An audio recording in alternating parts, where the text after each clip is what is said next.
All right, gang, welcome to this episode of the Dealer Playbook live at the Auto Media Marketplace booth, 1915 West, by the way, if you're here in person. First of all, you don't know what we're about to talk about here. What you have in store, you can only get here on the Dealer Playbook, brought to you by Auto Media Marketplace and iHeartMedia Automotive. We have a delightful panel. So to kick this off, gentlemen, why don't you introduce yourselves for our audience? I'm Mike Anthony Gingoli. I lead automotive strategy and partnerships for Comcast Advertising. My name is Amal Pine. I'm co-founder of Full Throttle and Automotive Media Marketplace. Great. And I'm Michael Kraut from Experian Automotive. I oversee our advertising data solutions. Okay.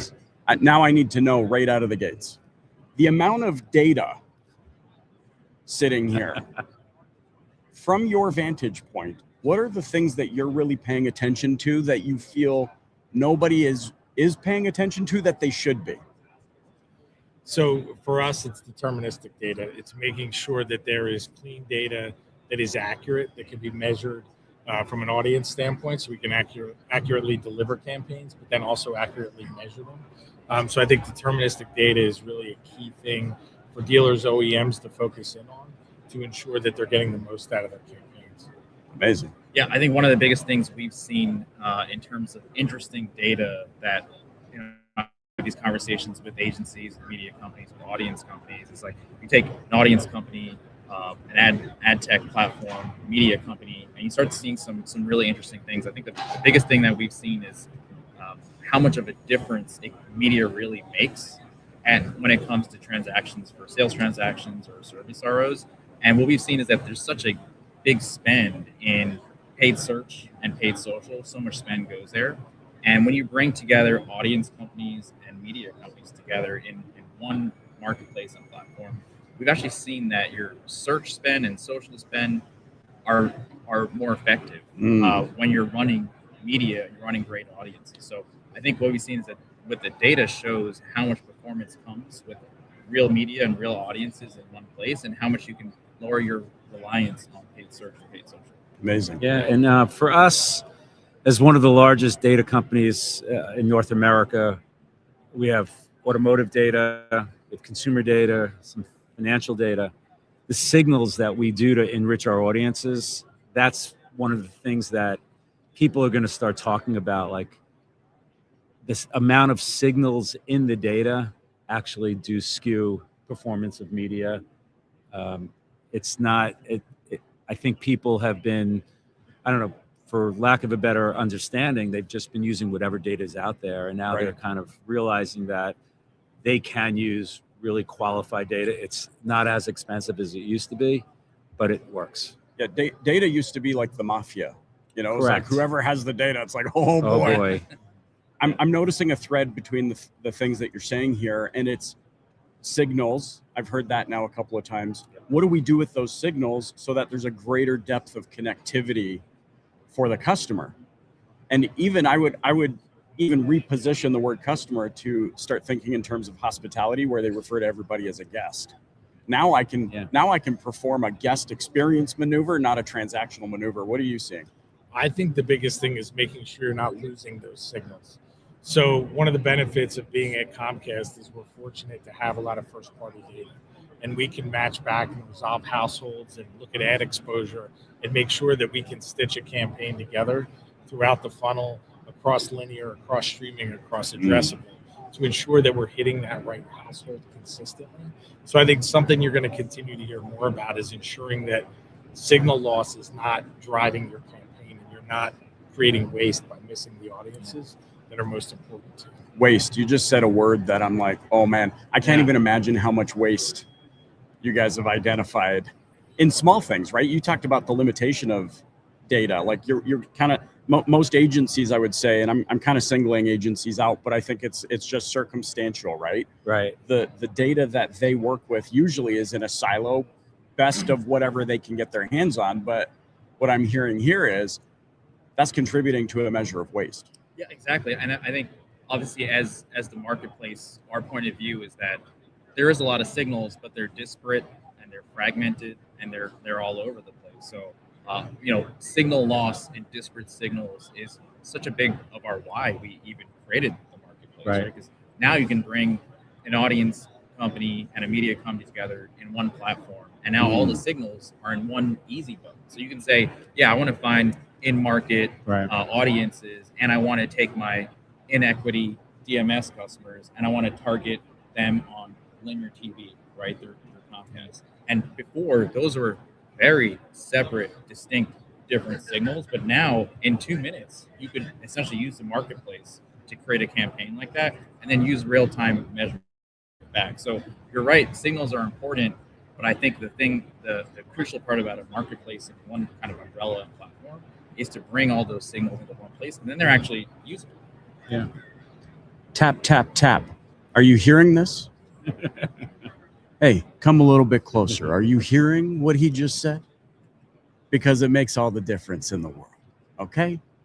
What are you seeing? Well, there's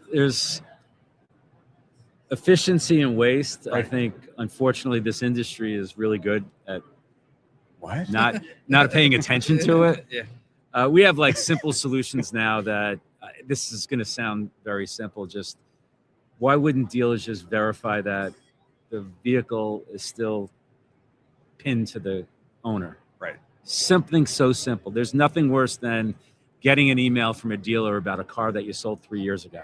Right, so that's for starters. But that's in their data. They're going to keep sending me information about a car I no longer own. So that's a simple way of attacking sort of the efficiency piece.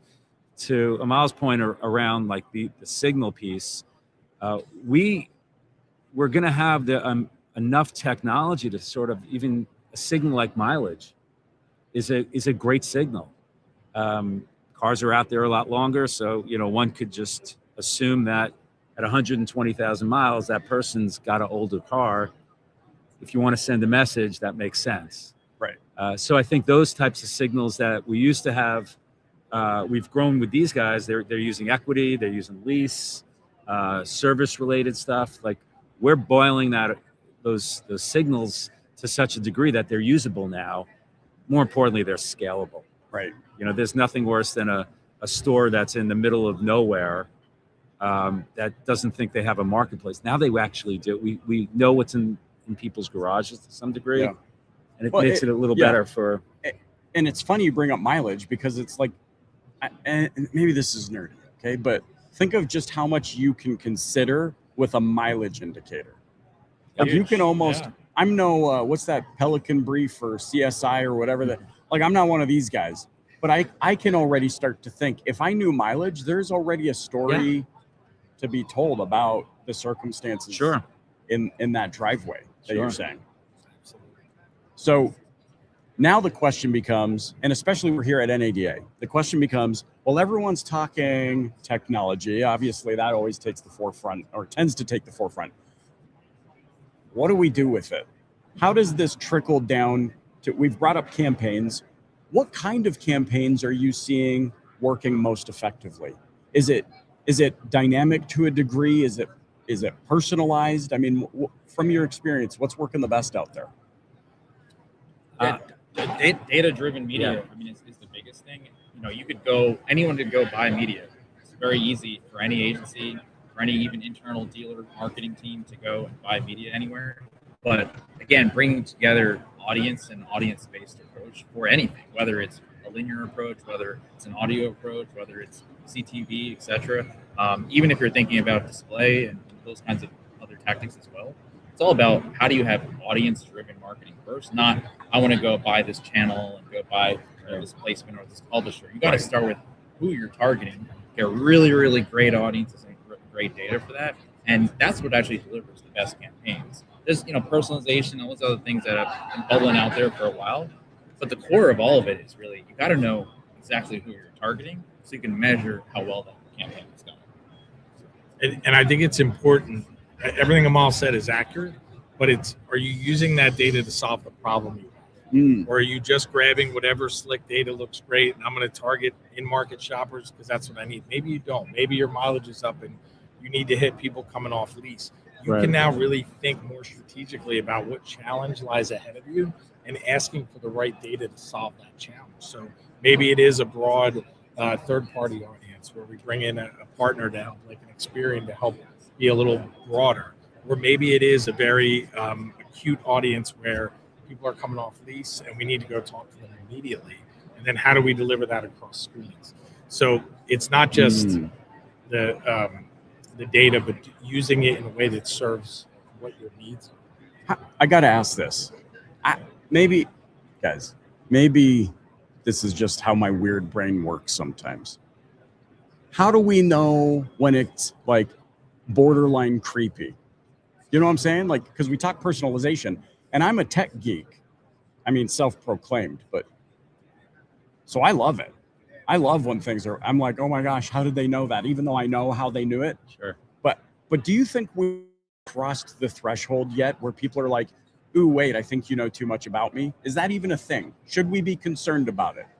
You know, just circulating around here for the last day and a half, there is a lot of, you know, quote unquote AI related campaigning going on. Sure. At some point, it does, you got to dip your toe in. Sure. Don't make it that personal. They can make it personal. Sure.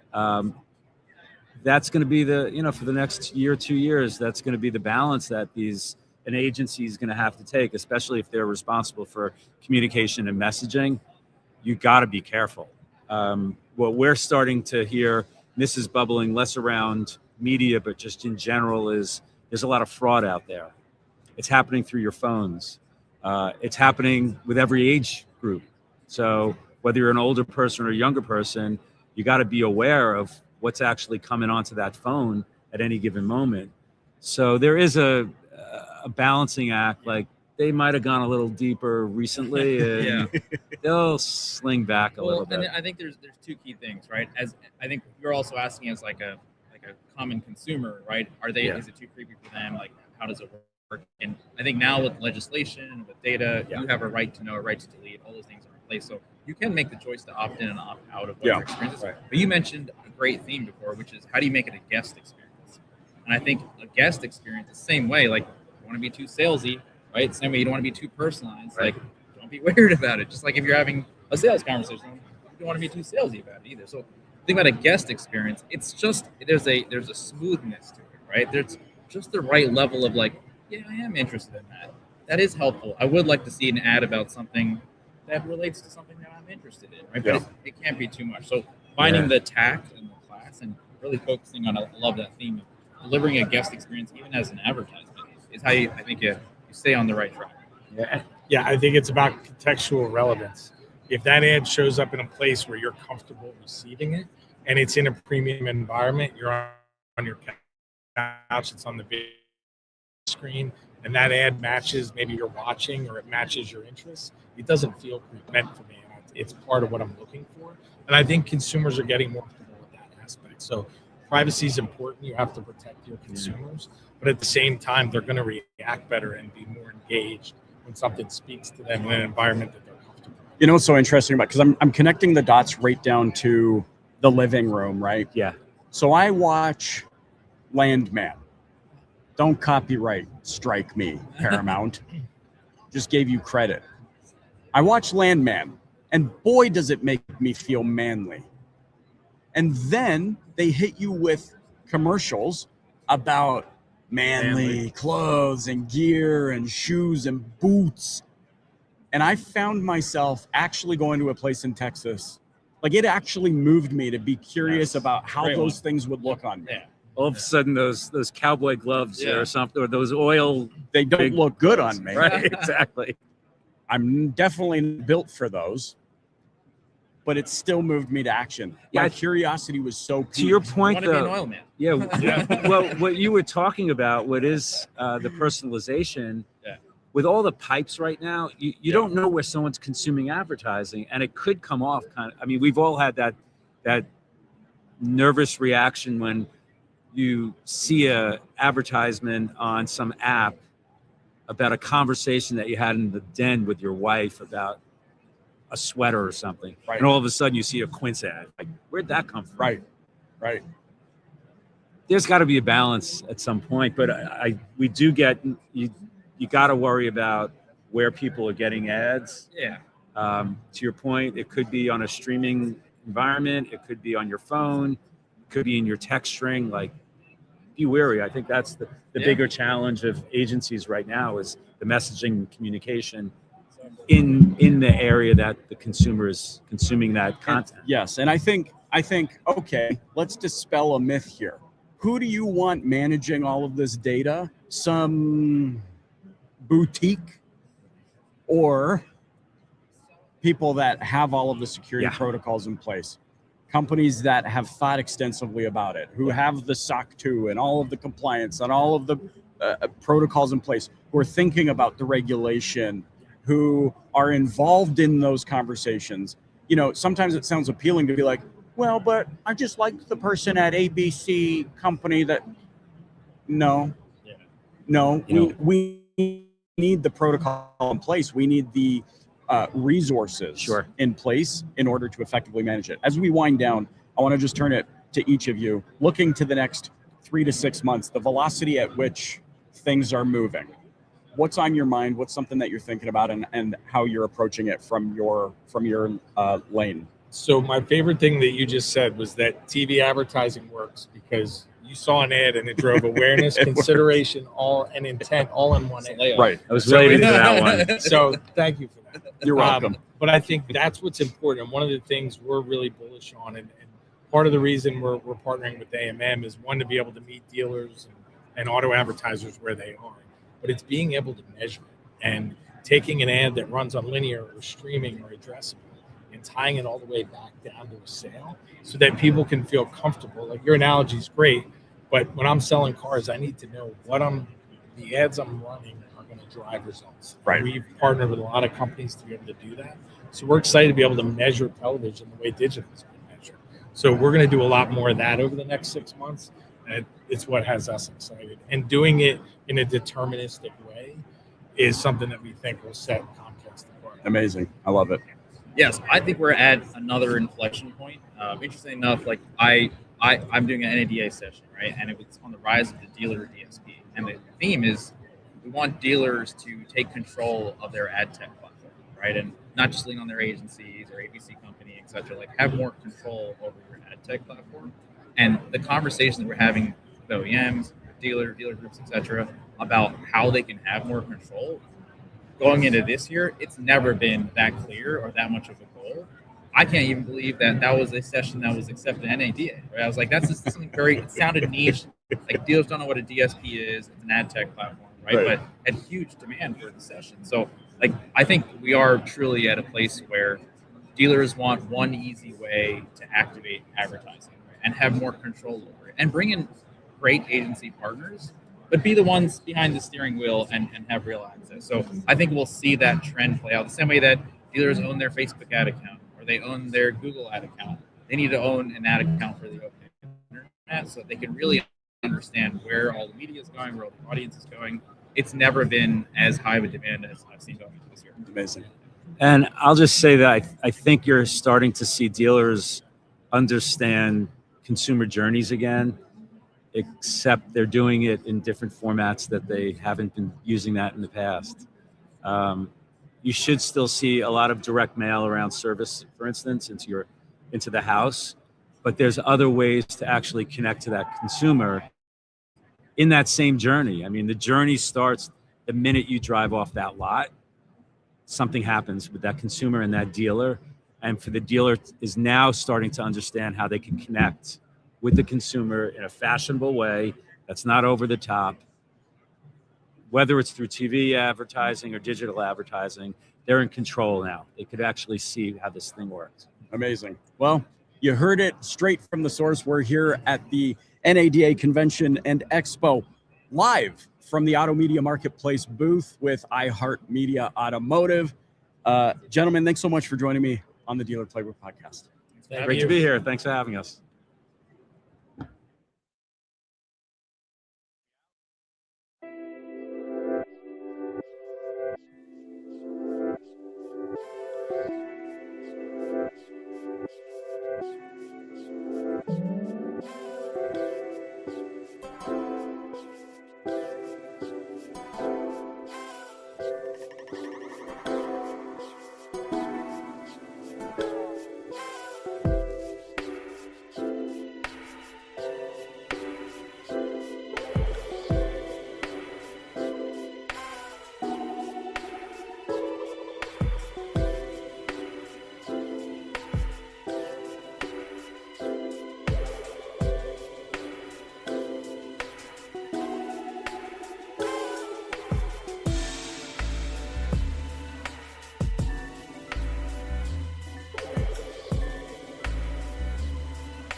Stay with us. We got another interview coming up in the next few minutes with the man Jay Koo from Hey Greenlight. We'll be right back with you.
All right, crew, we are back here at NADA at the Auto Media Marketplace booth together with iHeart Media Automotive. I've got the man himself, Jay Koo, the founder and CEO of Hey Greenlight. I can't wait to get into this with you. Thanks so much for joining me on the DPB. No, well, thank you for having me. This is a moment for me to be here with you, man. This is great. I thought he was going to start singing "This Is the Moment," but we don't want to copy. You see how I stopped myself? We don't want a copyright strike, okay? Facebook. Also, if I start singing, you instantaneously have nobody listening to this, and so some protests to the FCC or something maybe. I want to just dive right in because first and foremost, we've taken some trips around the NADA Sun.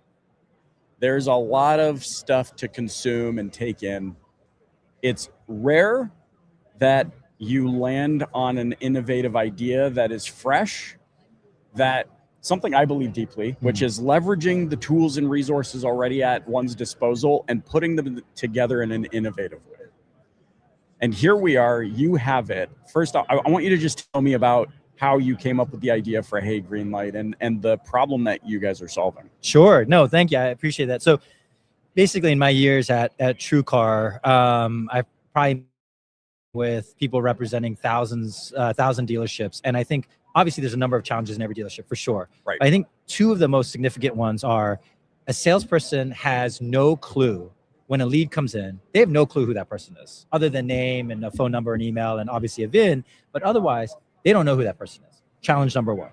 And therefore, every outreach, all the initial touch points of that customer is incredibly generic. Challenge number two is that turnover rates at dealerships, sales, you can invest tens of thousands of dollars, burn thousands of dollars on leads on salespeople, only for them to not remember their training, not use their training, or be gone in a few months, right? And that's incredibly wasteful and also harmful to the dealership brand, right? Because at the end of the day, that salesperson is the spokesperson for that dealership to that customer. So you have two key challenges. And that was especially true with something like TrueCar that had all these affinity partners where you were supposed to say, lead comes in from Sam's Club, you're supposed to reference that. Right. Guess how many salespeople actually referenced it?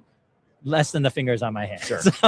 So the whole idea was this, is how do we solve those two challenges? So basically when we started Hey Greenlight, the focus was on those two things. So number one, through our partnerships with folks like Equifax and a number of other people, we get incredible amounts of data on almost every single US consumer. And so as soon as that lead comes in, we effectively append to that lead 25 plus data points, income, credit score, garage data. And with all that information, we then calculate how soon is that person going to buy a car? Because the reality is you need to talk to people differently based on time frame, based off of age, based off of viability in terms of affordability, rather, those types of things. And so we give every dealer the power to know that information about their leads. Now, on its own right, that's great.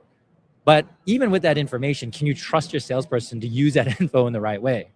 So we built essentially a sales product called Wingman, which more or less develops a personalized sales strategy for every lead that comes in, down to what to text, what to email, what to say on the phone with the teleprompter, and when to call, when to text, when to email, down to the time of day. Some people cannot check their phone during the day, so that's maybe not the best time. And it does all of that. And so it basically makes your worst salesperson or your newest salesperson as good as your best. Okay, so there's a couple of things I want to draw on. The first one I think is a challenge that we've had in this industry for a while, which is training. Training is so predicated upon the trainer's ability to articulate and motivate and inspire, and the recipient's own desire to even want to learn or grow. The second thing you brought up that I think is just so innovative in its simplicity even, which is leveling the playing field. What do we hear? I mean, from my experience, it's there's one or two BDC reps that are good. There's the one that's always the best of the crop, but even how are we measuring that compared to what? And then there are the rest of them at varying degrees of efficiency. What I'm hearing you say, tell me if this tracks. What I'm hearing you say is but that's a thing of the past. Like now everybody, your newest green pea in the BDC, That's right. your most seasoned, That's have right. a level, consistent playing field. That's right. So that's absolutely right. And what we've built is not only, so notice how when I talked about what we did, I don't think I mentioned the letters A and I at all. And the reason is that there is an AI aspect to it in terms of the intelligence and us using it to basically pull in a number of different best practices on sales and that type of stuff and feed it to the salesperson. But the reality is that this is a tool that is part coaching, part immediate information sourcing, right? If someone says, what's the towing capacity, this kind of stuff, rather than looking it up. Yeah. But then also it's basically taking the tips and tricks that make the best salespeople who they are and giving it to all of your salespeople. Case in point, just anecdotal, we had one of our dealers and one of the calls, the customer was saying how they're really into sort of the exterior color of the car and how it looked and everything. And basically when the salesperson was prepping for the appointment, he asked the wingman, he asked wingman, she's coming in today for this appointment at 3:00. What do I need to prep and get ready for the appointment? Right. Based on the conversation, everything that happened, wingman tells them, say this, don't say this. Remember, this is her credit band, this is her income, these are her concerns. Oh, by the way, because she mentioned that the exterior color is so important to her, when she comes in at 3:00, the sun is going to be at this point at the dealership. Make sure you park the car on, I think it was like the south side, whatever, because the way that the light's going to hit the paint, it's going to really make it shine. Wow. Who would think to do that? It's like I've used this term before, and it's like a cruise ship has a cruise director. To be a guest experience coordinator, right? What you're effectively telling me here is yeah, it's BDC enablement, but it's like guest experience coordination, provided like who's thinking about where the sun's going to be positioned at that time of day so that the car can sparkle, right?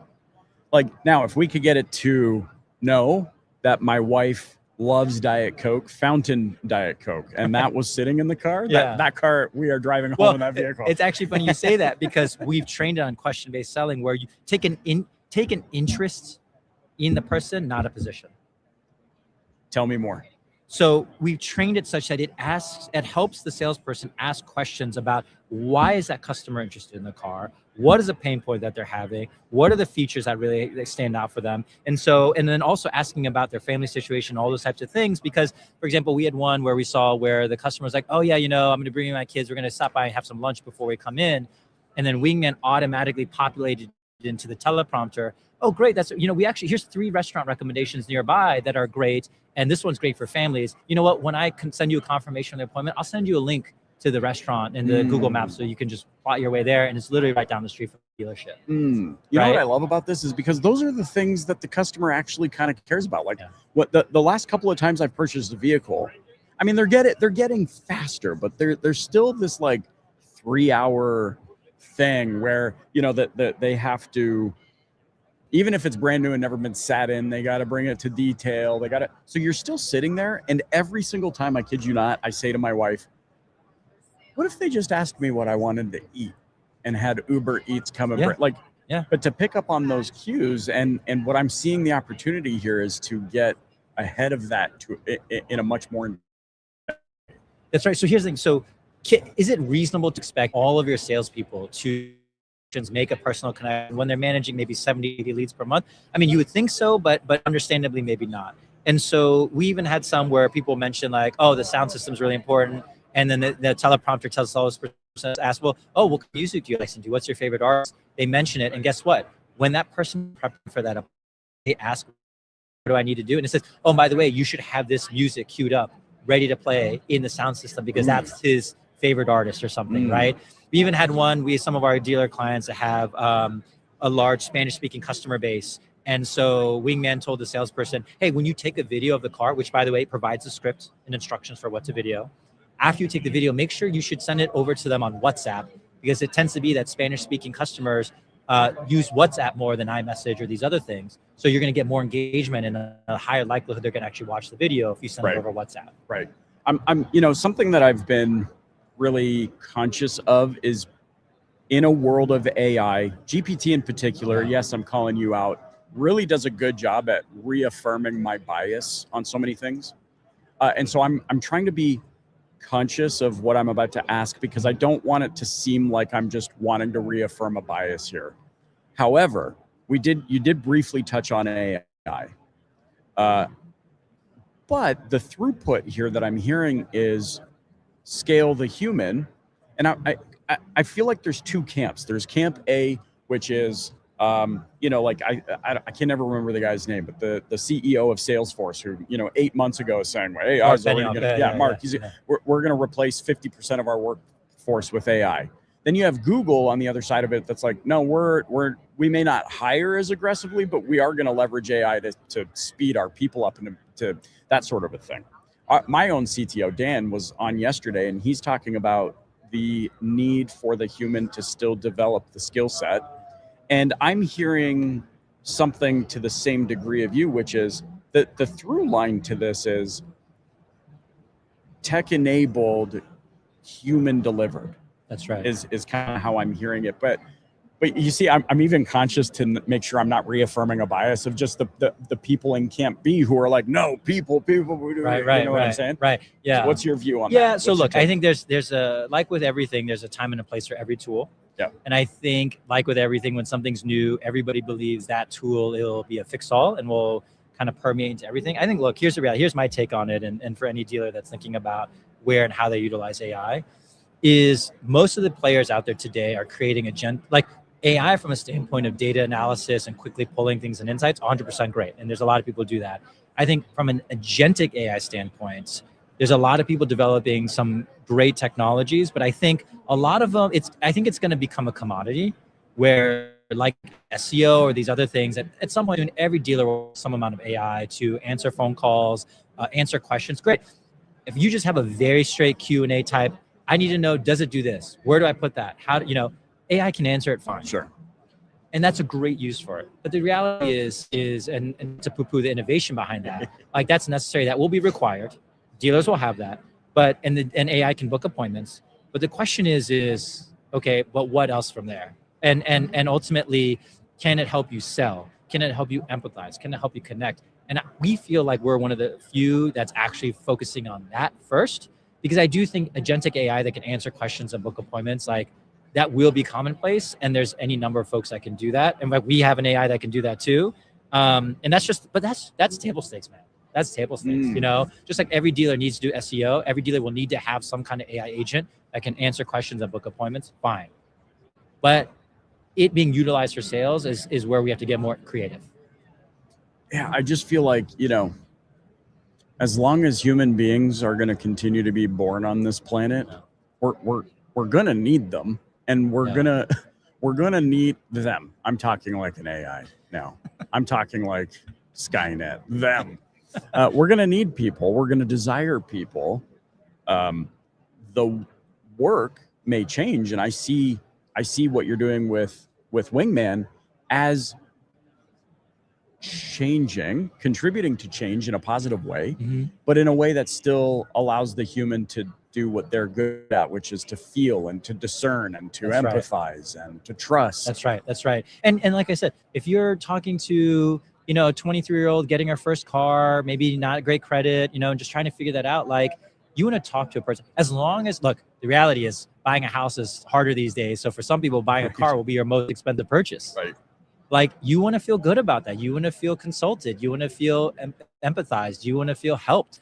And, as much as the common kind of cliche of like, oh, people don't enjoy going to dealerships and dealing with salespeople, is that it's still not to the point where they're like, you know what, like, I don't want to talk to a person when I do this, right? It's still there. And so that's for us, it's this tool is Wingman on, variable, on fixed, on acquisitions, just having a person be able to sense, understand, but have something there that can give them the guidance and the tools, what questions to ask, what information to give, but also to help connect, right?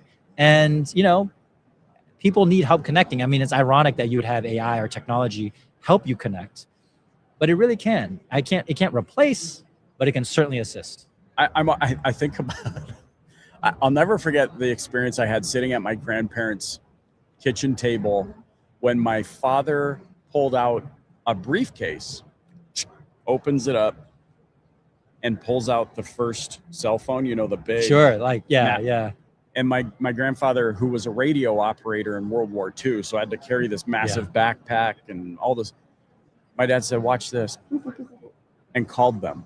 And the ghost, it looked like the ghost left my grandfather's body at that level of innovation. Right. Now I'm thinking about everything that you've just talked about. If you were to look at your parents or my parents, our parents' generation in your mind's eye and say, look at what we're doing here, what do you think? Yeah, I mean, we'd have the same reaction. They'd be like, what do you mean it's giving me everything? I would say in one sense, yes, but I would also say another generation that, you know, and like us, like when you wanted to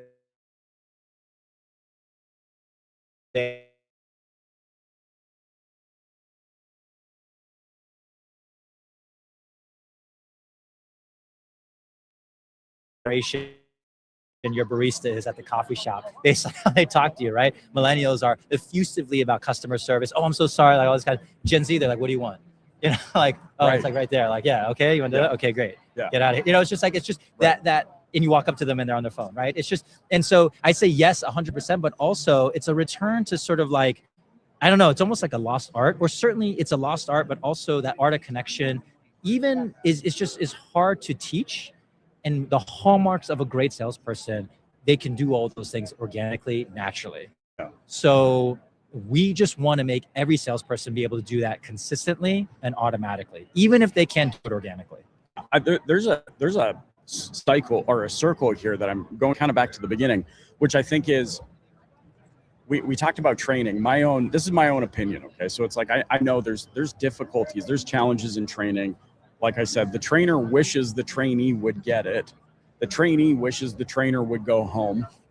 However, what you've built, what you're deploying, the consistency, the intel, I think this is an unlock for those who are willing to pay attention, that they will begin to your point, they'll ingest the information and the cadences and the charisma and the delivery, that it will actually train them if they're paying attention. It will help them become better at this art of connection. That is 100% the goal. And I suppose it's never good to build a product that makes you irrelevant at some point. But listen, our feeling is there's always going to be new salespeople. You can fire yourself, or you can get fired by somebody exactly. else. I'm just saying. And so the reality is that we actually score every call. So here's the thing. We tell the salesperson what to write. So also we have to figure it's not just the teleprompter on the phone, but it's also emails and text messages, right? And so the idea is that we score on how faithfully that salesperson is following the guidance. So when we incorporate training best practices and all that coaching into it, are they actually following it, or deviating from it? In some cases that might be okay. But then a GSM or GM, whoever, can say, hey, Steve, I notice you're really deviating from the script a lot. Well, why is that, right? Well, just remember, we've trained it and we've built it in such a way to really help you get connection to the customer. So we actually score how faithfully people have it. So then the dealer principal or dealer manager knows that, oh, like this is actually working and paying off, and they're follow. I have an affinity for operational efficiency. Yeah. And so one of the reasons I think I'm excited about this is just that. It is not operational efficiency at the cost of removing people. It's operational efficiency at the investment of making them stronger, better, and more consistent. That's right. Because look, like I said, if you think about an ecosystem of technologies in a dealership, especially when it comes to AI, it's like, fine, have an AI that can answer inbound calls and book appointments. Have an AI that can ask and answer basic questions, that kind of stuff. But you can do that. But if the salesperson, when it comes to time, and it always usually does for that human-to-human interaction, cannot connect their way out of a paper bag, who cares? Right. And so what we're also seeing on some dealerships that we work with is they say, oh, we've tested some AI solutions, but guess what happens? Person comes to the dealership for their appointment. Salesperson, one, hasn't read the transcripts of the conversation. Two, has no clue what they're looking for, whatever. And guess what? Start it all over again. How frustrating is that? Versus our belief is if you keep the person at the center, which is why our wingman, when it generates text, generates emails, We want it to be that the salesperson is sending it, editing it, tweaking it. They can just read it, be like, oh, great, it's referencing that she has 3 kids. It mentions the fact that she's worried about, cargo space, and it does all that automatically. Cool, great. I'm reinforcing that. Send through the CRM, wonderful. So I'm still at the center of it because, again, when that person comes in, we've already been dating. Like, we know what to do. Like, we know each other here. That's so valuable, I think, in so many ways. And it's just something that we feel like is hard to do in a lot of dealerships. Well, listen, I think this is amazing. I think everybody that's willing to pay attention should be paying attention to this, because I really love the throughput to human connection, increasing and leveling up human capabilities. As we wind down, Jay, how can those listening or watching, you can look right into that camera there and tell everybody how they can connect with you. Yeah, I'd say come visit us at heygreenlight.com. Check us out on LinkedIn. And yeah, come learn more about it. And we're excited to show you and show you what we can do. Love it, man. Thanks so much for joining me on the Dealer Playbook. Yeah, no, thank you. Awesome. Appreciate it. Thank you.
All right.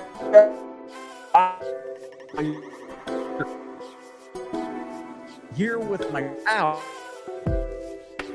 This is like me on the Dealer Playbook. Okay. I just got to get this off my chest.